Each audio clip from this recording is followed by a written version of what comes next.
नित्यं ध्यायन्ति योगिनः कामदं मोक्षदं शिवम् ओंकाराय नमो नमः। अविरलं सद्गतरोगप्रक्षालितं सकलमलभूतकलङ्का मुनिभिरुपासिततीर्था सरस्वती हरतु दुरिताम् अज्ञानातिमिर्यादानां ज्ञान अंजनशलाकया चक्षुरुन्मीलितं येन तस्मै श्रीगुरुवे नमः। तस्मै श्रीगुरुवे नमः। तस्मै श्रीगुरुवे नमः। बोले देवाधिदेव प्रथम तीर्थंकर ऋषभदेव भगवान की। बोले बाड़ा वाले पदम प्रभु भगवान की। शनि ग्रह निवारक मुनि सुरनाथ भगवान की। कलिकुंड दंड स्वामी चिंतामणि पारसनाथ भगवान की। वर्तमान जिन शासन नायक 24 भगवान की। अनंता सिद्ध परमेश्वरी भगवान की। द्वादशांग जिनवाणी माता की। नवरात्र महोत्सव की। चोट खाकर रो पड़े वह आदमी नादान है। चोट खाके रो पड़े वो आदमी नादान है। लड़खड़ाते पैरों पर हंसना बड़ा आसान है। चोट खाके रो पड़े वो आदमी नादान है। लड़खड़ाते हुए पैरों पर हंसना बड़ा आसान है, पर थाम ले उस आदमी का हाथ, वही तो सच्चा भगवान है। वही तो सच्चा भगवान है। आज हम देखते हैं कोई व्यक्ति गिरता है, उठाने वाले कम है, सेल्फी लेने वाले ज्यादा है। कोई कहाँ गिर जाता है, फोटो लेके डालते हैं, उसकी अभी जमाना फोटो का चल रहा है। आज घर घर में महावीर की तस्वीरों पे धूल चढ़ती है और हीरोइनों की तस्वीरों पे फूल चढ़ती है। आज जमाना बड़ा उल्टा है। इंस्टाग्राम, ट्विटर, फेसबुक, इसका जमाना चल रहा है। बंधुओं, आज धर्म, ये शक्तियां हम आज देख रहे हैं, ये अनादि काल से इससे भी बढ़िया शक्तियां थी। पहले भगवान केवल ज्ञानी की जब देशना होती थी, भगवान की जब वाणी खिलती थी, ये फोन का आविष्कार, ये टीवी का आविष्कार, ये तो हम इस युग में संसाधन को देख रहे हैं, लेकिन ये आविष्कार हमारे जिनेंद्र भगवान की जब वाणी खिलती थी, हजारों योजन तक उसको जीव समझते थे, सुनते थे। ये कोई नई बात नहीं है। ये हम ये समझ रहे हैं, पहले हमारे महामुनिराज को अवधि रिद्धि होती थी, बल रिद्धि होती थी, तप रिद्धि होती थी, अक्षर रिद्धि होती थी, बीज रिद्धि होती थी। उनके माध्यम से आकाश में गमन कर सकते थे। जिन्होंने पद्म पुराण को पढ़ा होगा, पद्म पुराण को किन किन ने पढ़ा है? आपने पढ़ा है। जब मां सीता को हरण करके रावण ले गया, उस विमान का क्या नाम था? पुष्पक विमान। कौन सा विमान था? पुष्पक विमान है ना। ऐसे विमान के आविष्कार अनादिकाल से हमारे आचार्यों ने भगवान की कथाओं में, पुराणों में हमको सुनने को, समझने को मिलते हैं। लेकिन हम लोग अभी मोबाइल को देख करके ऐसा लग रहा है कि मोबाइल ऐसी चीज है, मेरी बात आपको जचे या नहीं जचे, इस मोबाइल नामक बीमारी से बचे। पढ़ रहे हैं दूसरा गरीब, यानी वो मंत्र पढ़ रहे हैं। प्रसेद तापमल मुक्तम अपि प्रकष्टे भक्त्या जले जिनपति बहुधा विचिंचे। करोड़ों सूर्य जैसा जिनके अंदर नाखून में तेज हो, जहाँ सूर्य चंद्रमा छिप जाते हो, उन भगवान की महिमा का वर्णन मैं क्या कर सकता हूँ। और मेरे मस्तक पे लगे हुए मुकुट में जो तरंग निकल रही है, मेरे मुकुट शर्मा रहे हैं। कौन कह रहा है? सौधर्म कि मेरे मुकुट भी फीके लग रहे हैं, इतने बड़े बड़े मुकुट भी काम के नहीं है। हे प्रभु, आपके सामने तो आपकी महिमा अगम है, मैं अपने शब्दों से नहीं कह सकता। ऐसा भाव बना रहे। दुधा वनम सुरनाथ किरीट कोटि सलग्न रत्न किरण चरी दुष्ट राग्रे प्रसेदता मल मुक्तम अपि प्रकष्टे। हे भगवान, इस संसार के ताप से मैं अब घबरा गया हूँ। उस ताप के पाप के मेल को धोने के लिए प्रसिद्ध ताप मल मुक्तम अपि प्रकष्टे भक्त्यार जले, मैं अपने हाथ में ऐसे जल को लेकर आया हूँ जिनकी नाकों से करोड़ों सूर्य जैसी आभा निकलती हो, उनके ऊपर ये अभिषेक करके संसार के ताप को हरता हो। इसलिए मैं आपके ऊपर ये बीजाक्षरों का अभिषेक करता हूँ। अब समझ में आ गया? भगवान पैर कटा हुआ हो, जिनके शरीर में चर्म रोग हो, जिनके शरीर में मवाद निकलता हो, जिनके शरीर से पीप निकलता हो, वो भगवान का अभिषेक नहीं कर सकते। तो हमको सुंदर शरीर मिला, यहाँ पे सबके लगभग बढ़िया शरीर है, तो हम भगवान का अभिषेक कर सकते हैं। तो यहाँ पे ऐसा बताया है कि हे भगवान, आने से पहले अपना मोबाइल लेकर के नहीं जाएगा। देखो ये आ गए। ये मोबाइल नामक बीमारी ऐसी है, इसको लेकर नहीं जाएगा तब तक वह कुछ काम नहीं कर सकता। उसके पास में मोबाइल, हर काम में मोबाइल। इसलिए मेरी बात आपको जैसे यानी जैसे एक मेरी कविता है, इस मोबाइल नामक बीमारी से बचे। ये पास में नहीं तो मन अच्छा रहता है, चिंता नहीं रहती है, न जाने कौन सी रिंगटोन कहाँ पे बज जाए, कहाँ पे अग्नि संस्कार हो रहा, वहां पे अच्छे गाने बज जाते हैं। अब क्या करें, तो अपने को रिंगटोन कम करनी पड़ती है। अब लोग सारा जमाना मोबाइल का हो गया। अभी कोई मर जाता है तो फूल चिपकानी हो गई श्रद्धांजलि। लोगों का समय ऐसा हो गया बंधुओं, हम घर बैठे बैठे सारा काम करने लगते हैं। ये विद्या पहले हमारे मुनियों के अंदर, ऋषियों के पास में अनेक विद्या थे, रिद्धि से संपन्न थे। हम पूजा में बोलते हैं नित्या प्रकंपा तो बुद्ध केवलोगा स्फोन्मने परे शुद्धि बोध्या दिव्या विज्ञाना बल प्रबोधा। मैं ऐसे महारिद्धिधारी मुनिराज को आज भी हम याद करते हैं, जिनको देखकर, जिनको समझकर ये जितने भी आविष्कार हुए सारे पुराण और शास्त्रों से उनको दिमाग में लिया। फिर उन्होंने मन में सोचा कि ऐसी चीज का निर्माण कैसे हो सकता है, फिर उसके लिए यंत्रों का निर्माण किया। ये आविष्कार आज हमारे द्वारा लिखे हुए हमारे जैनों के शास्त्र, बैंकॉक एक देश है, वहां पे जैन धर्म का एक ऐसा शास्त्र मिला जिनके अनुसार उन्होंने एक ऐसे वायुयान का निर्माण किया कि वो कह रहे हैं कि हमारी भारत का गौरव रहा कि भारत का शास्त्र हमें मिला जिसके आधार पर हमने इतने बड़े वायुयान का निर्माण किया, ऐसे अंतरिक्ष में भेजने वाले यान का निर्माण किया। आज शास्त्रों की लाइब्रेरी विदेशों में मिल जाएगी, लेकिन भारत में नहीं मिलेगी। आज हमारे शास्त्रों के ऐसे ऐसे भंडार हैं, इतने बड़े बड़े भंडार लिखे हुए हैं, लेकिन हम कभी हाथ लगा के इसको देखते।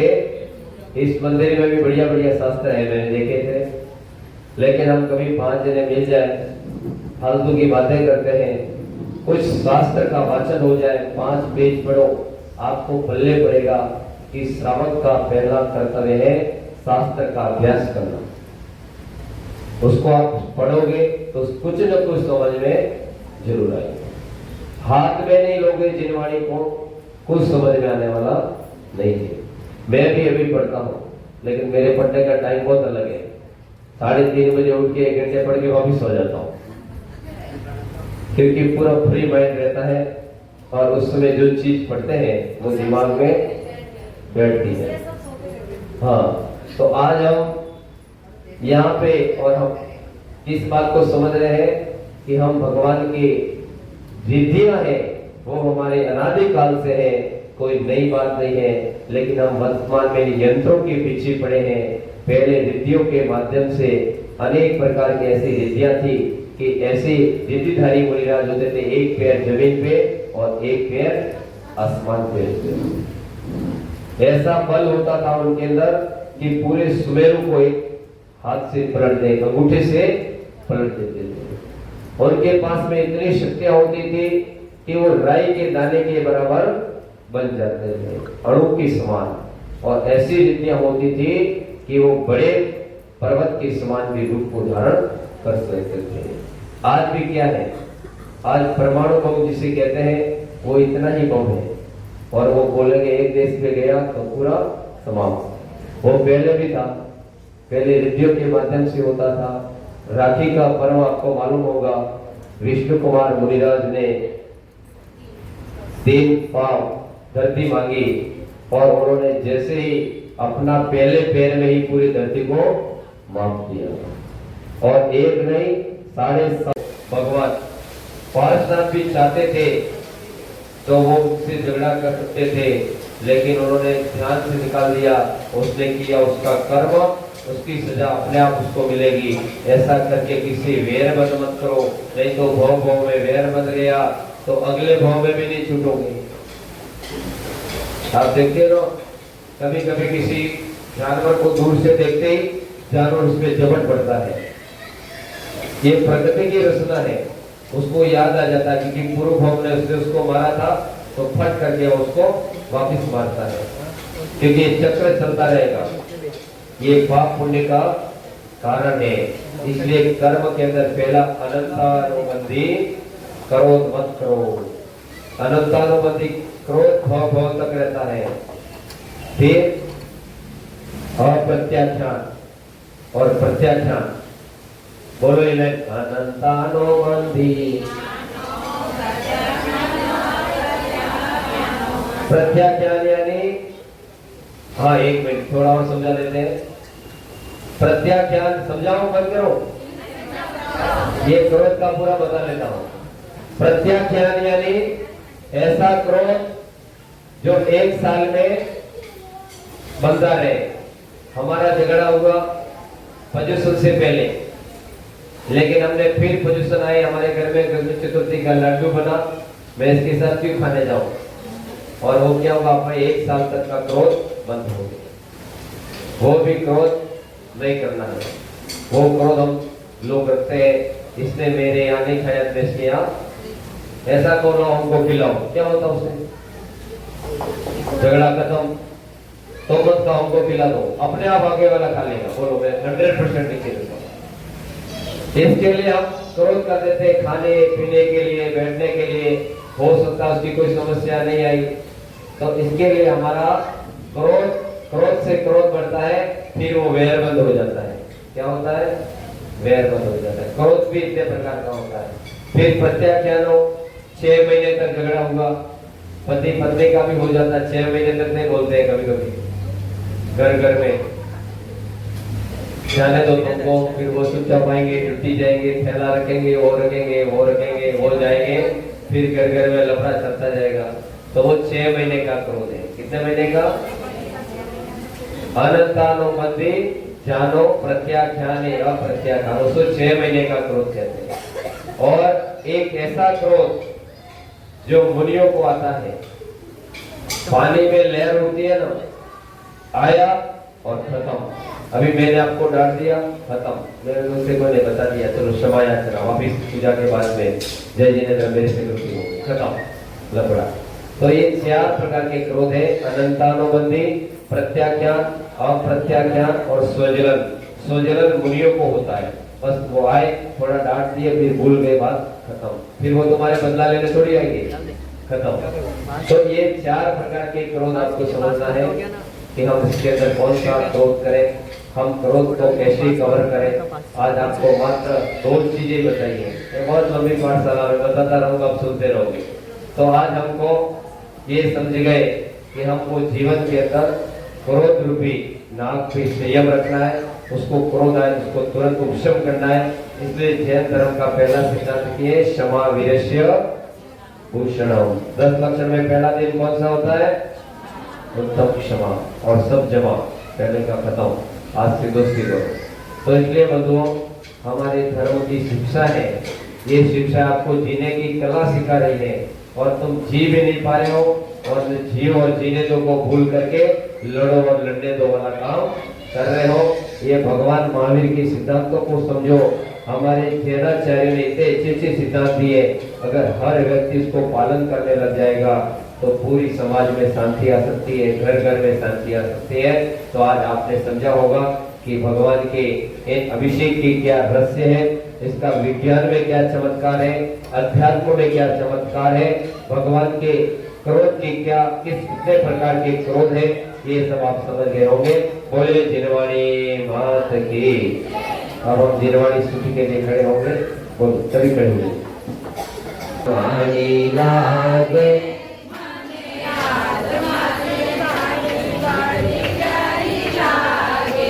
आत्मा है उजरो उजरो तन कालो लागे, आत्मा है उजलो उजलो शुद्ध आत्मा की आत्मा आपको भक्त्या ललाट तट देश निवेशितों से हस्ते शुका सुरवरा सुरव्रत्यनाते तत्काल पीड़ितमय शुरसविषधारा सदं पुनात जिन भगते युष्मानम्। कौन सा श्लोक है ये? एक सूरज किसने खाया? तुमने नहीं खाया? तुम गन्ने का जूस पीते कि नहीं पीते? भगवान को प्रथम आना आदिनाथ भगवान को इक्सुरस से हुआ था, और इक्सुरस को चढ़ाने का श्लोक है भक्त्या ललाट तट देश निवेशितों से। हे भगवान, बारिश भी बड़ी आ रही है, आप सुनते रहो। भक्त्या ललाट तट देश निवेशितों से। इक्सुरस मीठा होता कड़वा होता, ये तो बताओ। मीठा। हे भगवान, भक्त्या ललाट तट देश निवेशितों से, आपके ललाट के ऊपर भक्त्या ललाट तट देश निवेशितों से हस्ते शुता सुरवरा सूरव्रत्य नाते। हे भगवान, आपके इंद्र अपने हाथों में ऐसे अभिषेक के मीठे कलशों के भरे कलश लेके आते हैं, शीश सागर का जल लाते हैं। मैं आपके यहाँ पर शीश सागर का नहीं, लेकिन शुद्ध वनस्पति का ये इक्सुरस लेके आया हूँ।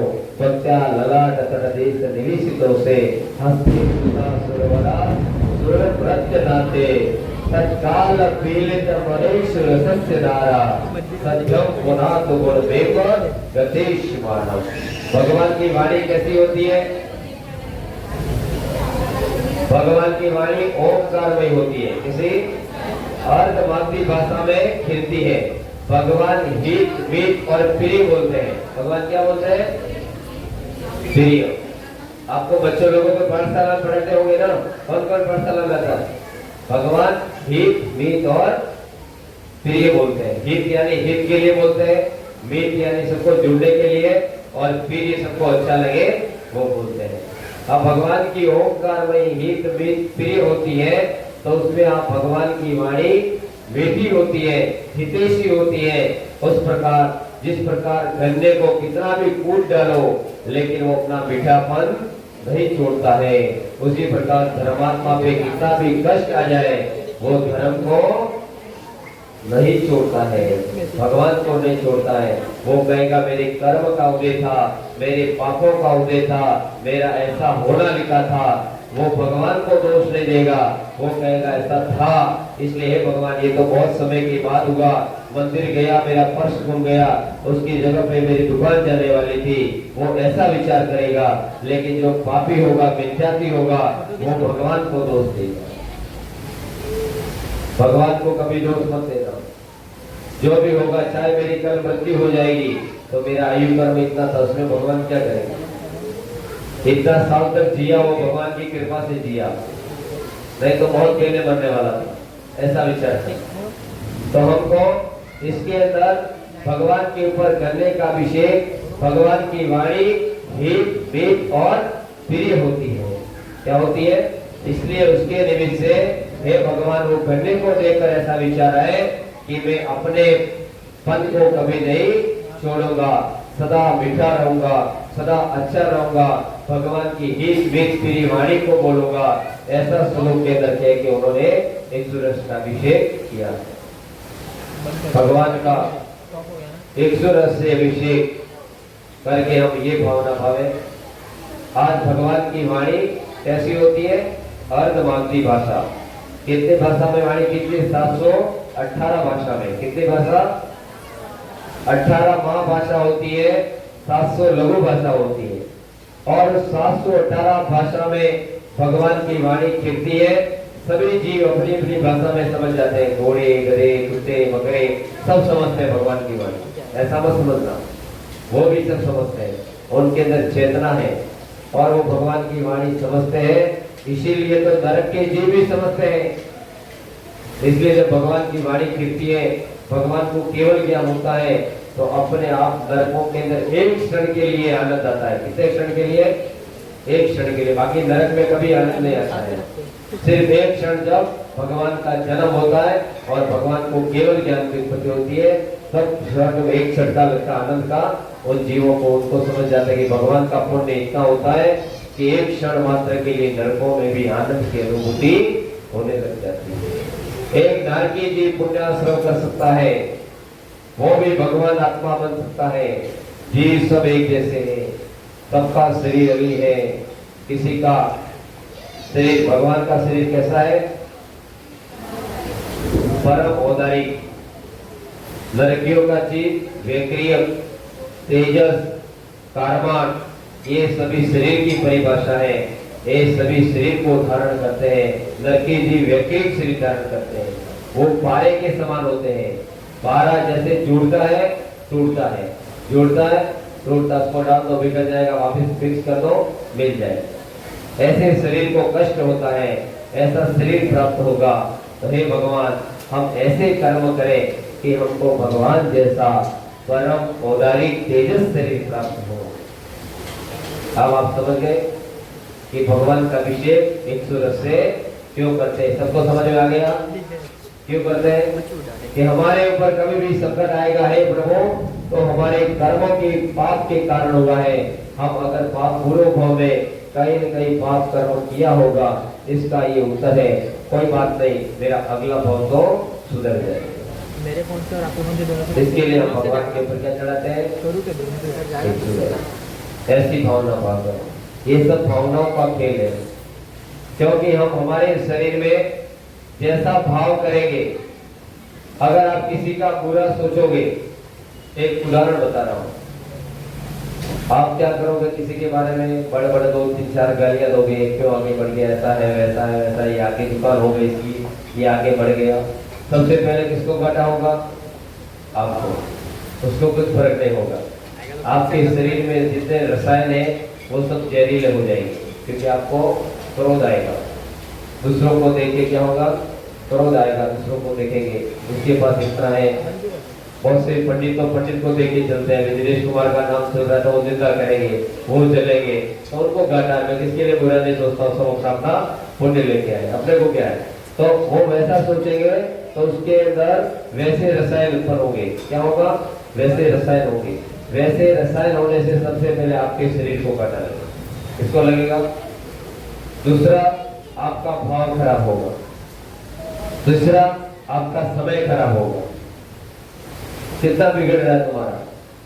शरीर भी आपका बिगड़ रहा है, दिमाग भी आपका खराब हो रहा है, समय भी आपका खराब हो रहा है, और उसको कुछ फर्क नहीं पड़ रहा है। इसलिए अपना दिमाग कभी दूसरे के लिए खराब मत करो, मस्त रहो, व्यस्त रहो और स्वस्थ रहो। इसलिए जीवन के अंदर दूसरों को देख के कभी दुखी मत होना।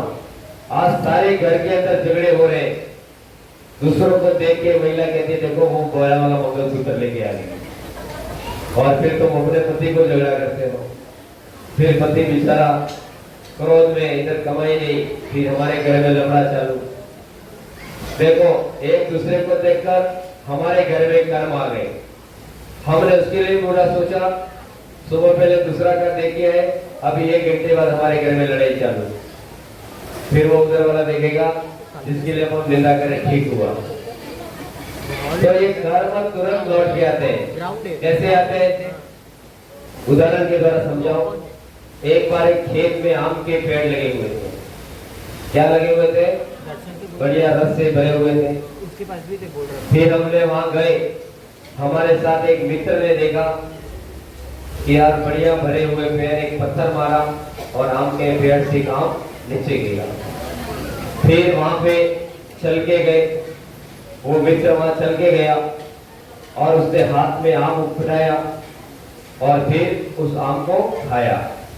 और फिर वहां से माली आया उस खेत का और उसने कमर पे लट मारा और फिर आंख से आंसू आए।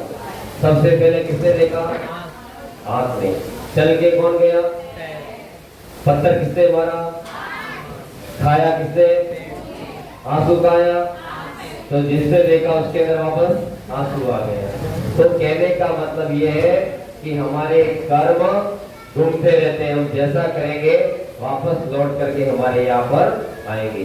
हम किसी का बुरा सोचेंगे तो अपने आप अपना बुरा होना चालू हो जाएगा। 100% सही बात है। तो आज से ये प्रवचन करना मेरा सार्थक होगा कि हम किसके लफड़े में नहीं पड़ेंगे। मैं जहाँ जाता हूँ समाज इतनी सुधर जाती है, फिर लोग मिलते हैं, बढ़िया आनंद है। हम ऐसे प्रदूषण में इस बार इतने लोग प्रसन्न हो गए कि पंडित जी इतना रहस्य आप समझा के बताते हो, हमको डायरेक्ट समझ में आ जाता है। बाकी इसको कहने का तरीका आपका अपनी भाषा में। तो आपको मेरे कहने का मतलब ये है कि हम किसी के बारे में अपने मन को खराब नहीं करें। हम हमारे पास है वही काम आने वाला है। इसलिए जैन शासन का दूसरा है कि कर्म रूपी आवरण है, ये कर्म तुरंत लौट के आता है।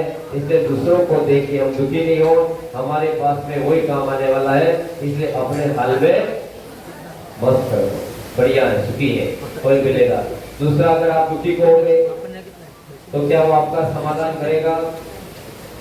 उल्टा और लफड़ा डलवाएगा। वो सुनेगा, तुमने अपने घर में कहा तो आप शाम को आपकी सासू को मिलेगा। लोगों की प्रेरित है, ध्यान से सुनो। लोगों का काम है कि इसका घर कैसे बिगाड़े। किसी बहू ने जाके कहा मेरे घर में ये तकलीफ है, तो वो सुनेगा, आपकी बढ़िया बढ़िया बातें कराएगा और एक चाय पिलाएगा, आइसक्रीम होगी लाके खिलाएगा, सब बात लेगा। और फिर शाम को जाके सासू से कहेगा कि तुम्हारी बहू ऐसी ऐसी करी और 1-2 मसाला उसमें डाल देगा। और फिर शाम को आपके घर पे गए और सवाल चालू। इसलिए दूसरों की बातों में मत आना। अगर ऐसा है शांति से बैठ के समाधान कीजिए, घर में बैठ के समाधान कीजिए। घर छोड़ के फायदा नहीं है, ना इधर के रहोगे ना उधर के रहोगे। ये हमारे जैन धर्म के सिद्धांत है, ये मेरे सिद्धांत नहीं है। हमारा जैन दर्शन सिखा रहा है। हमारी सब पूजाओं को आप समझ के ऐसे अर्थ समझ लो ना, तो हर घर में राम राज्य हो जाएगा, लफड़े सब मिट जाएंगे। लेकिन लोग ऐसे समझ ही नहीं पाते, सुनते हैं लेकिन वापस हमारे अनंत क्रोध 4 प्रकार का होता है। कितने प्रकार का? कौन कौन सा? नहीं, आलोचना पाठ नहीं पढ़ो। अनंतानो बंदी जानो, प्रत्याख्यान अप्रत्याख्यानो।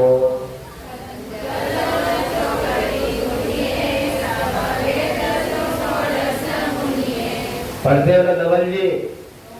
ये एक लाइन पढ़ते हो, आलोचना के अंदर पढ़ते हो ना? क्या पढ़ते हो बोलो? प्रत्याख्यान अप्रत्याख्यानो।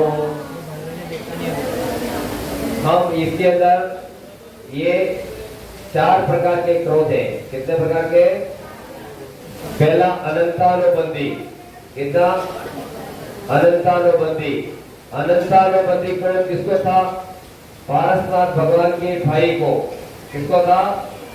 पारसनाथ भगवान को भाई था। अनंत यानी बहुत लंबा क्रोध उसके दिमाग में ले गया, जो बदला लेने की सोचते हैं ना, ठीक है, ये कभी न कभी आएगा हमारे। हाँ, तो हम वो क्रोध कौन सा होगा? अनंतानुपति, यानी हमारे दिमाग में फिट करके रखते हैं, ये आदमी इसने मेरा ये किया था, मैं इसका बदला लूंगा। तो अनंतानुपति के कारण कपट के जीव ने वो भूल नहीं पाया। वो जिस फॉर्म में भगवान को देखता था, हाथी की पर्याय में देखा, वहां पे क्रोध किया। मोदी की पर्याय में देखा, वहां पे क्रोध किया। सर्प की पर्याय में देखा, वहां पे क्रोध किया। राजा की पर्याय में देखा, वहां क्रोध किया। तापसी की पर्याय में देखा, वहां पे क्रोध किया, क्योंकि उससे अनंतानुपति क्रोध भरा हुआ था उसको। तो भव्यात्माओं, इतना क्रोध भर के मन में मत रखो, नहीं तो भाव बिगड़ जाएगा।